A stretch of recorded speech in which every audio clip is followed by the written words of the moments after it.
অনেকে দেখবেন বলে রেজবিরা কবরের সামনে আজান দেয়, জালালিরা কবরের সামনে আজান দেয়।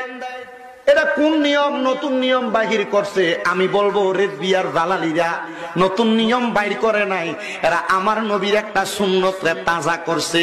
কবরের সামনে আজান দেওয়া এটা আমার নবীর সুন্নত।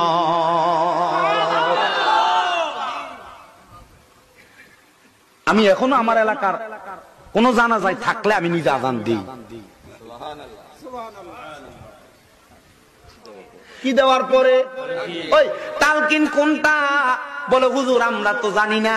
তালকিন হলো সেইটা, একটা মৃত ব্যক্তিরে মাটি দেওয়ার পরে তার কানের সামনে, মানে তার কবরটার সামনে রাইখা তার কানটা বরাবর মাথা বরাবর দাঁড়ায় দাঁড়ায় আজান দেওয়া, এটা তালকিন কয়। সুবহানাল্লাহ কয় না? অনেকে দেখবেন বলে রেজবিরা কবরের সামনে আজান দেয়, জালালিরা কবরের সামনে আজান দেয়। এটা কোন নিয়ম? নতুন নিয়ম বাহির করছে। আমি বলবো রেজবিয়ার জালালিরা নতুন নিয়ম বাইর করে নাই, এরা আমার নবীর একটা সুন্নতরে তাজা করছে।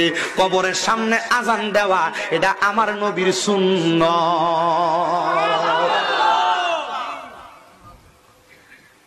আমি এখনো আমার এলাকার কোন জানাজায় থাকলে আমি নিজে আজান দিই।